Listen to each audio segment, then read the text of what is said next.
Hello students and welcome to the PSBI। Students, मेरा नाम नीरज कुमार है और मैं आप सभी को साइंस पढ़ाता हूं। तो हमारा इस कक्षा 8वीं की जो हमारा क्लास का जो है, ये हमारा 13वां नंबर का मतलब 13th नंबर का हमारा क्या है क्लास होने वाला है, जिसमें हम लोग चैप्टर 1 देख रहे हैं। ठीक है, चैप्टर 1 को हम लोग पढ़ रहे हैं और ये चैप्टर 1 काफ़ी ज़्यादा लंबा है, इसलिए हम सभी को समय लग रहा है, टाइम लग रहा है। ठीक है, चलिए आज की इस बेहतरीन सी क्लास का बेहतरीन सी कक्षा का शुरुआत करते हैं। और हम लोग जो है पिछले क्लास में हम लोगों ने क्या चीज़ लगभग चीज़ें हम लोग जो है पिछले क्लास में पढ़ चुके थे।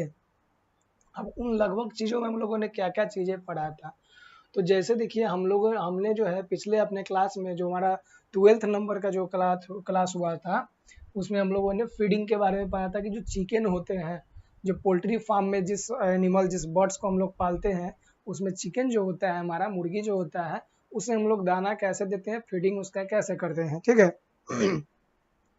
और उसी में हमारा कुछ पार्ट बच गया था जो हम लोग यहाँ से आज करने वाले हैं। ठीक है, अब हम सभी को यहाँ पे देखना है 1.41 फिगर जो ये दिया गया है, shows the digestive system of chicken. अब यहाँ पे जो है मुर्गी का पाचन तंत्र हमें बताया गया है कि किस प्रकार से होता है। तो एक बार ये समझ लेते हैं। यहाँ पे देखिए क्या बताया गया है चिकन का एक जो होता है, देखिए मुंह से आने के बाद यहाँ पे देखिए ये जो होता है, जिसे हम लोग क्रॉप बोलते हैं। ठीक है, फिर मुर्गी का जो लीवर होता है, मुर्गी का लीवर खाए हैं कभी आप लोग? तो मुर्गी का जो लीवर होता है ये यहाँ पे होता है। फिर यहाँ पे जो इसके नीचे में जो पार्ट होता है उसको हम लोग गिजार्ड बोला जाता है। ठीक है, और ये जो चीज़ है, ये जो चीज़ें है इंटेस्टाइन है यानी कि आंत है। ठीक है, इंटेस्टाइन है। तो ये हमारा डाइजेस्टिव सिस्टम का जो है चिकन का पाचन तंत्र का जो है फिगर दिया गया है। तो आइए इसके बारे में डिटेल में जानते हैं डाइजेस्टिव सिस्टम में क्या क्या बताया गया है। तो शुरुआत करते हैं हमारा आज की इस बेहतरीन सी क्लास का तो चलिए शुरू करें। रेडी है आप लोग? चलिए तो देखिए हमें क्या बोला गया। On a small farm the chickens are allowed to move एवं free to find much of their food. अब बताया गया कि जो छोटे फार्म होते हैं, जहाँ पे जो छोटे किसान होते हैं जो मुर्गी को पालते हैं उसमें मुर्गी को ज़्यादा एरिया मिलता है, ज़्यादा स्पेस मिलता है, मतलब कहीं पर भी घूम सकता है। क्योंकि छोटे फार्म में जो है ना, इस टाइप से बॉक्स बना करके उसमें मुर्गी को नहीं रखा जाता है। ठीक है, छोटे फार्म में क्या होता है, इस पे मतलब ज़मीन पे फर्श पे दाना बिखेर करके छोड़ दिया जाता है और मुर्गी उसको आराम से जिधर घूमने का मन उधर घूम करके खा सकती है। They feed on a plant seed food grains. ठीक है, crop has been harvested insects earthworm et cetera. तो जो छोटे फार्म होते हैं उसमें मुर्गियाँ क्या क्या चीज़ें खाती हैं तो उसमें खाती हैं प्लांट का जो बीज होता है उसको खाएंगे, अनाज खाएगी। ठीक है, छोटे मोटे कीड़े मकोड़े को खाएगी और जो अर्थवर्म होते हैं, जो केचुआ होते हैं, उसको खाएगी। तो ये सब चीज़ें क्या है, छोटे मात्रा में हमारा जो क्या होता है, जो हमारा छोटे सोर्स है उसके लिए ये सब जो होता है काफ़ी ज़्यादा अच्छा होता है। आगे बढ़ा, specialist have developed special diets for chickens of और different ages weight and egg laying क्या है कैपेसिटीज। अब देखिए क्या, specialist have developed special diet. अब जो स्पेशलिस्ट होता है मुर्गी का, जो मुर्गी पालन करता है उसका जो स्पेशलिस्ट होता है, वो उसके लिए स्पेशल डाइट, कुछ स्पेशल डाइट का प्लान करता है और बनाता है, जिससे क्या हो, मुर्गा जो है अच्छा अंडा दे, ज़्यादा अंडा दे। ठीक है, उसका अंडा देने का कैपेसिटी क्या हो, ज़्यादा हो जाए। ठीक है, तो उसके लिए अलग उसका एज क्या हो, एज में भी डिफरेंस आए और उसका वजन भी ज़्यादा बढ़े। ठीक है, तो ये सब जो होते हैं, ये सब किसके द्वारा, स्पेशलिस्ट, इसके द्वारा अलग फूड, अलग प्रकार के जो हमारा फूड होता है तैयार किया जाता है। The birds are feed 2 or 3 times every day at a fix time. अब देखो चिड़िया का जो है ना, एक दिन में कम से कम 2 से 3 बार खाना का आवश्यकता होता है, हमें उसे खाना देना पड़ेगा एक दिन में 2 से 3 बार, और एक फिक्स टाइम बना करके उसे देना पड़ता है। ठीक है, ठीक है। अब यहाँ पे बताया गया है एक वर्ड आया था पिछले क्लास में, कॉम्ब। तो कॉम्ब क्या होता है, comb is the soft red part of the head of the domestic fall specially a Coke. अब देखिए मुर्गे के ऊपर में ये जो लाल जो होता है ना, लाल एक पार्ट होता है जो बहुत ही सॉफ्ट होता है, जो बहुत ही क्या होता है, सॉफ्ट होता है। इसे क्या बोला जाता है, इसे ही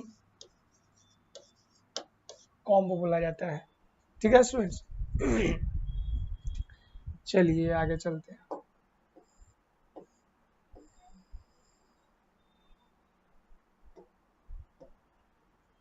अब आ जाइए, अब देखना है हम लोग को egg laying and hatching.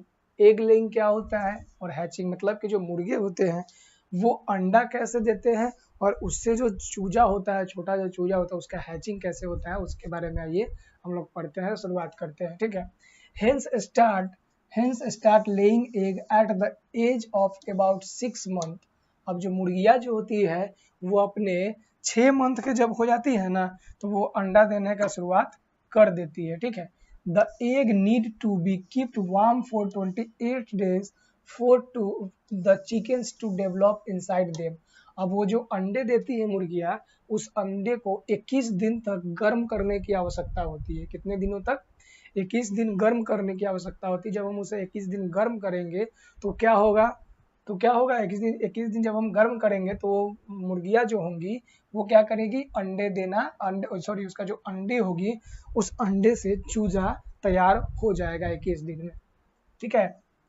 The mother hen sit on the egg to keep them warm. और जो मदर हेन होती है, जो मुर्गी ने अंडे दी होती है, तो उस मुर्गी क्या करती है, उस अंडे के ऊपर बैठती है और अंडे को क्या करती है, गर्म करती है और गर्म रखती है। और ऐसा प्रक्रिया 21 दिन तक चलता है, तब जाके उस अंडे के अंदर चूजा तैयार होता है। ठीक है। This is called incubation. ठीक है। अब इसको क्या बोला जाता है, तो इस जो प्रक्रिया होता है, जो मुर्गी क्या करता है, जो मुर्गी अंडा देने के बाद, अपने अंडा देने के बाद क्या करती है, उस अंडे को 21 दिन तक गर्म करती है। इस प्रक्रिया को क्या बोला जाता है, इनक्यूबेशन बोला जाता है। ठीक है। In a big poultry farm the egg are keep warm in the क्या है, इनक्यूबेटर्स। अब देखिए, जब मुर्गी इस अंडे को 21 दिन तक खुद से गर्म करेगी तो उस प्रोसेस को, उस प्रक्रिया को क्या कहा जाएगा, इनक्यूबेशन बोला जाएगा। लेकिन कि जो बड़ा बड़ा पोल्ट्री फार्म होता है, जिसका काम होता है चूजा बनाना, चूजा का निर्माण करना, वो पोल्ट्री फार्म एक मशीन का इस्तेमाल करती है अंडे को गर्म करने के लिए। उसे बोला जाता है इनक्यूबेटर बोला जाता है। ठीक है। उन्हें क्या बोला जाता है, इनक्यूबेटर बोला जाता है।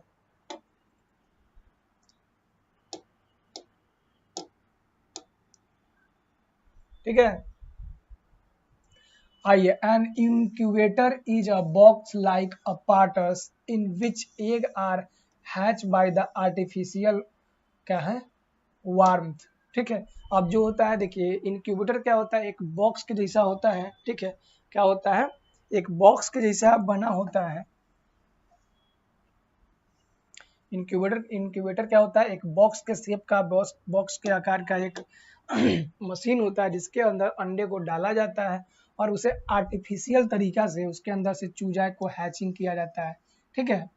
A constant internal temperature is maintained in a incubator by the use of thermostat. ठीक है।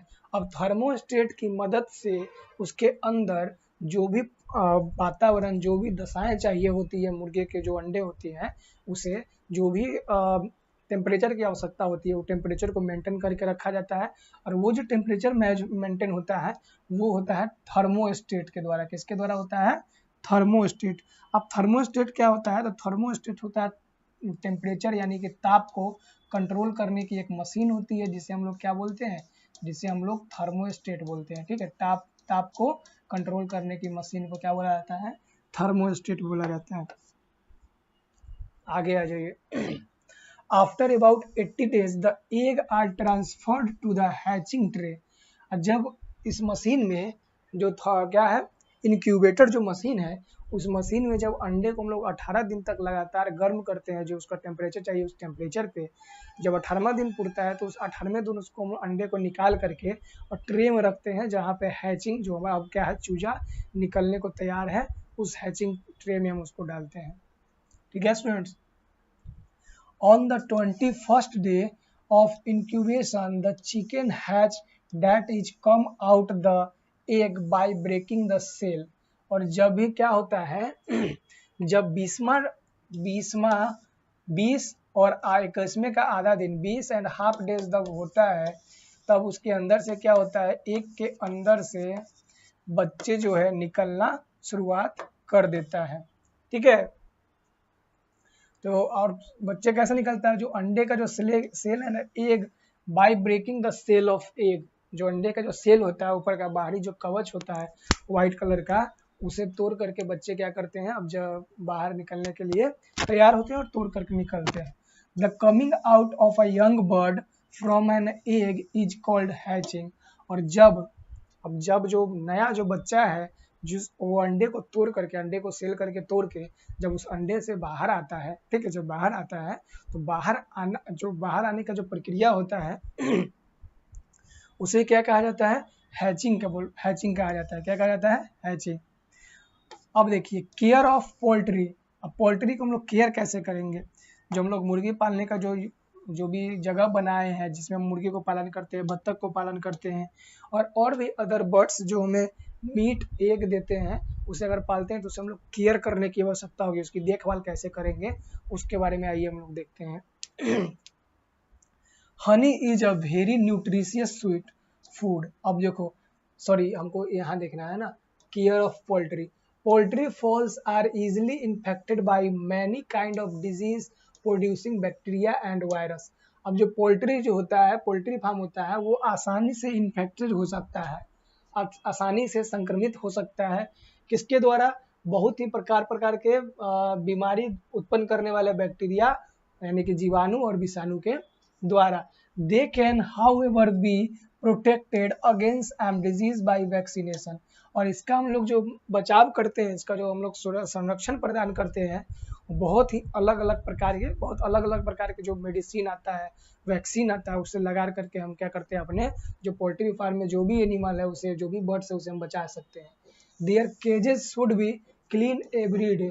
और जिस केज में, जिस पिंजरा में हम लोग मुर्गी को या फिर जो भी चीज़ हम अपने यहाँ रखे हुए हैं, बतख हो गया या फिर जो भी चिड़िया है, जो भी मुर्गी है, ठीक है, उसे हमें क्या करना पड़ता है, उसका जो केज है, उसका जो पिंजरा है, उसे हमको प्रत्येक दिन साफ करने की आवश्यकता है। ठीक है, चलिए अब हम लोग देखेंगे एपी कल्चर के बारे में कि एपी कल्चर होता क्या है। आइए बताते हैं कि एपी कल्चर, तो एपी कल्चर जो होता है ना, इसका हिंदी मीनिंग होता है मधुमक्खी पालन। क्या होता है, मधुमक्खी पालन। राइटिंग बोर्ड पे अभी नहीं बन रहा है।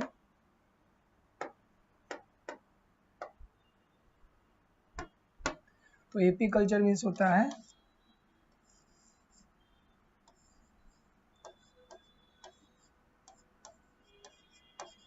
मधुमक्खी पालन करने की जो विज्ञान होता है, जो प्रोसेस होता है, उसका हम लोग, उसी को हम लोग क्या बोलते हैं, एपी कल्चर बोलते हैं। ठीक है, एपी कल्चर। आइए एपी कल्चर के बारे में जानते हैं हम सभी। Honey is a very nutritious sweet food. अब मधुमक्खी जो है एक क्या है, बहुत ही, मधुमक्खी क्या है, मधुमक्खी जो हनी है, शहद जो है, वह एक बहुत ही न्यूट्रिशियस, पोषक से भरा हुआ क्या है, मिठास वाला चीज है। ठीक है, मधुमक्खी का जो पालन होता है, जो हमारा हनी होता है वो। ठीक है, it is made by Honey बीज यूजुअली कॉल्ड सिंपली बीज। हनी बीज को, जो मधुमक्खी का जो मधुमक्खी होता है, उसे हम लोग बीज भी बोल सकते हैं। ठीक है, from the nectar of flower. अब हनी बीज किस प्रोसेस से बनता है, पीछे हम लोग देखे हैं, नेक्टर से बनता है। अब ये नेक्टर क्या होता है, तो नेक्टर होता है फूल के अंदर एक सब्सटेंस होता है, मीठा पदार्थ होता है, जिसे हम लोग क्या बोलते हैं, जिसे हम लोग नेक्टर बोलते हैं। ठीक है, honey bees are called social insect because they live together in a large number all their lives. अब हनी जो होते हैं, जो मधुमक्खी होते हैं, हनी बीज जो मधुमक्खी होते हैं, उन्हें हम लोग क्या बोलते हैं, तो उन्हें हम लोग बोलते हैं सामाजिक जीव बोलते हैं। ठीक है, उन्हें हम लोग क्या बोलते हैं, सामाजिक जीव बोलते हैं। अब सामाजिक जीव क्यों बोलते हैं, क्योंकि मधुमक्खी जो होता है एक साथ लार्ज नंबर ऑफ, मतलब एक साथ बहुत झुंड में रहता है। ठीक है, झुंड में रहता है। ए हनी बी कॉलोनी में contain as a 50,000 individuals bees are known as rise and kept on the large scale. अब जो मधुमक्खी जो होता है इसे हम लोग सामाजिक जीव बोलते हैं। कौन सा जीव बोलते हैं? तो मधुमक्खी को हम सब कौन सा जीव बोलते हैं? तो इसे हम लोग बोलते हैं सामाजिक जीव बोलते हैं। क्यों बोलते हैं? क्योंकि ये एक साथ में लगभग 50,000 मेंबर एक साथ में रहते हैं। मधुमक्खी कभी अकेले देखे हैं मधुमक्खी को? जाएगा भी तो झुंड में, घर भी बनाएगा तो झुंड में, ठीक है। तो सामाजिक जीव लगभग जो होते हैं 50,000 मेंबर एक साथ में इंडिविजुअल रहते हैं और एक साथ में अपना जीवन पोषण करते हैं मधुमक्खी। इसी कारण से मधुमक्खी को हम लोग सोशल जीव यानी कि सामाजिक जीव भी बोलते हैं, ठीक है। Bees are now raised and kept on a large scale, ठीक है। The raising and the keeping of bees is called apiculture। तो जहाँ पे हम लोग बहुत बड़ी मात्रा में मधुमक्खी को रखेंगे, उसका पालन पोषण करेंगे, तो ये जो पूरा प्रक्रिया होगा, ये पालन पोषण करने का जो विज्ञान होगा, उसे ही हम लोग क्या बोलेंगे? एपीकल्चर बोलेंगे। और एपीकल्चर का मतलब क्या होता है? मधुमक्खी पालन करने का जो विज्ञान होता है, जो तरीका होता है, जो तकनीक होता है, उसे हम लोग एपीकल्चर का नाम देते हैं। याद रहेगा? आगे ये a place where bees are raised and keeped is called the apiary. आ रही है एपियरी। अब देखिए, जो मधुमक्खी पालन करने का जो हमारा प्रोसेस होगा, जो साइंस होगा, जो टेक्नोलॉजी होगा, उसे ही हम लोग क्या बोलेंगे? एपीकल्चर बोलेंगे। या फिर जहाँ पे हम लोग एक साथ में बहुत बड़ी मात्रा में मधुमक्खी का पालन करेंगे, उसे हम लोग क्या बोलेंगे? एपीकल्चर बोलेंगे। और जिस जगह पे हम लोग मधुमक्खी को रखते हैं, जिस जगह को, जैसे हम लोग जहाँ पे चिकन यानी मुर्गी को रखते थे, बत्तख को रखते थे, उसे हम लोग क्या बोलते थे? पोल्ट्री फार्म बोलते थे। उसी प्रकार से जहाँ पे हम लोग मधुमक्खी को रखेंगे, उसे हम लोग क्या बोलेंगे? एपियरी बोलेंगे। क्या बोलेंगे? एपियरी बोलेंगे। Clear students? चलिए आगे चलते हैं, आगे आ जाइए। A beehive in a apiary is a container made for the bees to live in। अब देखिए, एपियरी में जो होता है ना, एपियरी जहाँ पे मधुमक्खी का पालन करते हैं, वहाँ पे जो बीज होते हैं, जो मधुमक्खी होते हैं, या फिर जो मधुमक्खी का जो छत्ता होते हैं, उसे हम लोग के एक कंटेनर के अंदर रखा जाता है। कंटेनर के अंदर इस टाइप का कंटेनर होता है, देखिए, इसके अंदर में रखा जाता है मधुमक्खी को, ठीक है। It has a number of removable drawer like a section called the supers. अब इसके अंदर बहुत सारा ड्रॉअर होता है। देखिए, एक ड्रॉअर ये हो गया, दूसरा ड्रॉअर एक हो गया, तीसरा ये हो गया, फिर एक नीचे देख रहे हैं चौथा, और ये सब ओपन हो जाता है। जैसे हम लोग अपने घर में जो हमारा क्या होता है, टेबल के नीचे जो ड्रॉअर बना हुआ था, ड्रॉअर था ना, जिसमें स्पेस खंड बाई खंड रहता है, एक खींचेंगे, बंद करेंगे, फिर दूसरा। उसी प्रकार से एपियरी में भी मधुमक्खी का जो कंटेनर होता है, उस प्रकार से डिजाइन किया हुआ रहता है, ठीक है, जिसमें क्या होता है, हम लोग मधुमक्खी का पालन करते हैं, ठीक है। The bees build honeycombs on a movable farms inside the supers. A honeycomb is a wax structure of a cell each having 6 sides। अब honeycomb होता है, ये wax का बना होता है, हमको पता है। जो honey का जो हमारा, जिसमें मधुमक्खी का जो छत्ता होता है ना, वो मोम का होता है, उसमें मोम का उसी से बनता है जो, ठीक है, wax का होता है, ठीक है। It is made by bees for the holding their honey and the eggs। और ये जो उसके अंदर में जो मधुमक्खी के छत्ता के अंदर में जो भी जो बैग्स का बना हुआ रहता है, स्पेस इस टाइप का होता है, तो इसके अंदर मधुमक्खी जो है अपना क्या जमा करता है? हनी को जमा करेगा, हनी को जमा करेगा और अपना एग्स को जमा करता है, अंडे को जमा करता है, ठीक है। The beehive are placed in orchids. और जो beehive कहाँ रखा जाता है? ऑर्किड्स में रखा जाता है, ठीक है। The bees fly among the fruit-bearing plants to collect the nectar and the pollen of flower। अब जो मधुमक्खी जो होते हैं, ये फ्रूट के पास जाते हैं, मतलब जो जब पौधे में फूल खिलने वाला होता है, तो उसके ऊपर फूल पे जा करके, या फिर जो फल होता है उसके ऊपर जा करके, और प्लांट से क्या करता है? नेक्टर को कलेक्ट करता है। और वही नेक्टर को, क्योंकि हम लोग पीछे ही पड़े हैं, नेक्टर क्या होता है? एक स्वीटनर होता है, एक मीठा पदार्थ होता है जो फूलों में पाया जाता है, नेक्टर, ठीक है। और वो जो नेक्टर होता है, उसी से क्या होता है? शहद का निर्माण होता है। They return to their comb and the put the nectar in the empty cell, ठीक है। आप देखिए, जो नेक्टर होता है ना, जो सेल होता है, सेल, तो मधुमक्खी यहाँ से जाएगा, फूल के ऊपर जाएगा, फ्लावर के ऊपर जाएगा, ठीक है। मधुमक्खी कहाँ जाएगा? फ्लावर के ऊपर जाएगा और वहां पे क्या रख देगा, यहाँ से नेक्टर को कलेक्ट करके आएगा और उस नेक्टर को क्या करेगा अपने बीहाइव में। अब उस नेक्टर को कहाँ रख देगा, अपने बीहाइव यानी मधुमक्खी के अपने छत्ता में उसको क्या करेगा, भर देगा। There the nectar loses much of its moisture, ठीक है, the nectar in the empty cells by the evaporation and the changes into honey. The big paper remove honey from the comb by the placing them the rotatory machine called the honey extractor, ठीक है। When the machine is rotated, the honey is thrown out by centrifugal forces. अब ये क्या होता है, एक machine है, क्या है, हनी एक्सट्रैक्टर, जिससे हम लोग मध को, जो हमारा शहद होता है उसे हम लोग निकालते हैं, एक्सट्रैक्ट करते हैं, ठीक है। तो हनी एक्सट्रैक्टर में क्या होता है, इसके अंदर हम लोग क्या करते हैं, उसका जो मधुमक्खी का बीहाइव है, जो छत्ता है, उसको डालते हैं और इसे रोटेट करते हैं, इसको हैंडल को पकड़ करके घुमाते हैं, ठीक है, घुमाते हैं।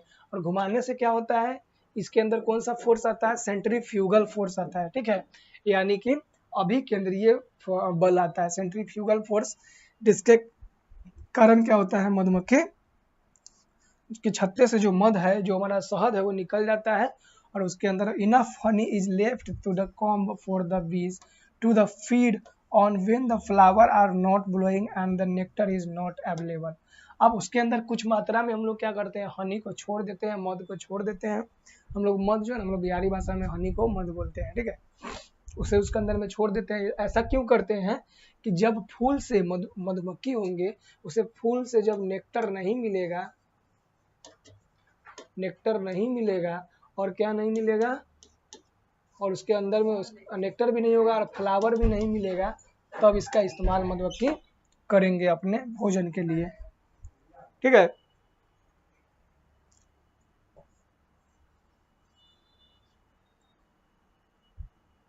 When the weather grow cool, the hives are moved indoors. और जब वातावरण ठंडी होती है तो उस हाइव्स मधुमक्खी के छत्ते को क्या करता है, बाहर की तरफ क्या करते हैं, हम लोग इंडोर में रख देते हैं। जब वेदर मतलब जब वातावरण ठंडा हो जाता है तो उसे हम लोग इंडोर में रख लेते हैं, और जब मौसम गर्म होता है तो उसे हम लोग आउटडोर में रख लेते हैं, ठीक है। The big paper protect the bees from rat and the mice. He take care that none of the hives run on the food.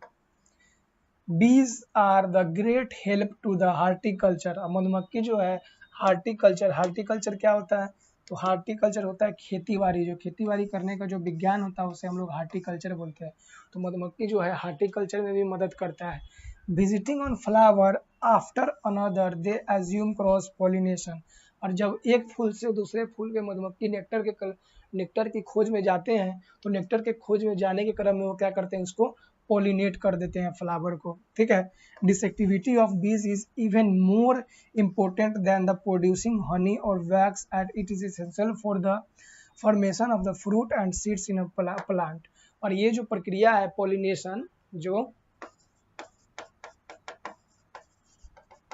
Pollination की जो प्रक्रिया है, ये पेड़ों में, पौधों में बहुत ही आवश्यक है। किस लिए, फूल के लिए और फल के लिए और बीज के लिए,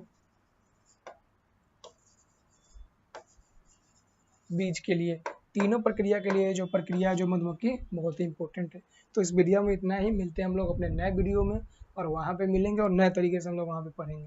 तब तक के लिए धन्यवाद। वीडियो अगर अच्छा लगा तो लाइक कर दीजिएगा।